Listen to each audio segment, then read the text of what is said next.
This is Frame by Frame episode 4, where we'll be talking about noise reduction filters. And noise in computer vision refers to any kind of unwanted variations in pixel values that distort an image and give us some false positives. This can really hinder our processes when it comes to recognition, motion tracking, extraction features, etc.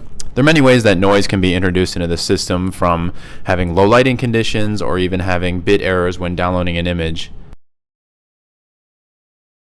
So we're going to be going over the different filters that we use to reduce the amount of noise, and we're going to be starting from the more simpler options and getting into the more complex topics. The first filter we're going to be talking about is the Gaussian blur filter. Now this applies a smooth bell-shaped curve over the entire image with the use of convolution. And the actual Gaussian filter the Gaussian technique was developed by Friedrich Gauss back in 1809, and then it was introduced in computer vision back in the 60s and 70s with the use of convolution.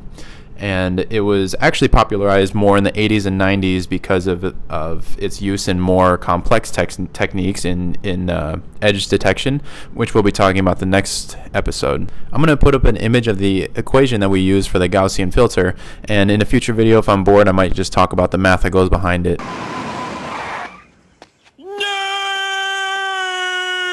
So for a Gaussian blur, we might use a 3x3 filter like this, and you can see that it's very much like a Gaussian shape. It has a very strong in the center, and then it gets a little weaker towards the outside. But you might notice that we're multiplying the whole matrix by 1/16, and this is to introduce normalization into the process. If we were to multiply each pixel by a number that's greater than 1, it would actually make the image brighter than what it's supposed to be.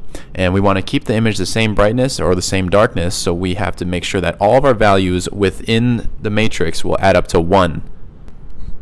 Now the Gaussian blur is actually really useful for making general blur applications on different images. So it may just look like that Peter Parker meme where he puts on his glasses, and it's actually kind of how a lot of nearsighted people look. I would know, I'm pretty nearsighted also. Here's an actual example using a real photo that we throw in through the code. You can notice that it applies a whole general blur throughout the entire image, and that's actually a great benefit to us if we're trying to make like a background photo or just make the entire image just blurry in general if we need that for something. And one of the downsides of using this, though, is that you lose a whole bunch of the edges that are important. So if you notice a bunch of the people outlined in this image, it's pretty hard to pick out where the person starts versus where another person will start, or a different background. I'm also going to show you here an example that we can actually change the amount of blurring that goes on in the filter. So if we need an image that has too much noise, then we can add more blur to it, or we can turn down the amount of blur that's also being applied to this image. Another filter that we use to reduce the amount of noise in an image is the median filter. And we take every single value that's in the kernel and we find the median value in there, and we apply that value into the center of the kernel now. This is really good for getting rid of salt and pepper noise that's introduced when bit errors occur, and can be seen here in this example. Don't worry, it's just Chad, he's fine. Up next is the mean filter, where we will take every single value in the kernel and we will average them out and then replace the center value with that new average. And it's really good at just keeping everything general, but it's not good at catching as much salt and pepper noise like the median filter was. It's a pretty average guy, if you can ask me. Filter is also prone to be influenced by a lot of higher and lower values like 0 to 55, so it's not very good in that regard. Take a look at this example. Oh, sorry, that usually happens there. Take a look at this.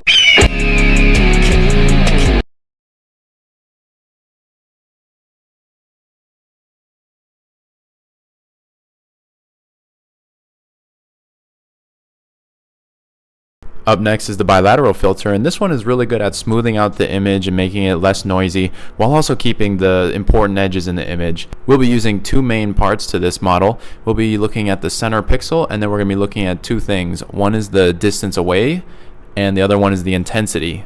So for the distance away, we're going to be looking at how far away other pixels are to it that are fairly similar or fairly not. If they're more similar and they're closer to the center pixel, we're going to give that a higher weight, and if it's a little further away, or if it's not as similar in color or intensity, then we're not going to give it as high of a weight to that new center pixel. We're going to be combining these two values, and then we'll be given a new value to give to this center pixel based on the intensity and how far away those other pixels are around it. Once you give a weight to every single new pixel, you adjust it, the new photo that you'll be left with is a smoothened out photo while still preserving the important edges of the image. So if you look at this picture here, you can see that the eagle edges here are still preserved very well, but the body is pretty smooth, the beak is pretty smooth, and it's doing its job overall. This is a very good filter to use, but it's also very computationally expensive, and it may take a lot longer for any larger images, or it may not even work if they have different kinds of noise types involved. And in the next video, I'll be talking about more advanced edge detection operations that we can use, and we'll be using a couple of these noise reduction filters to reduce the amount of noise so we can get more defined edges and actually extract what we want from the image. So keep an eye out for that.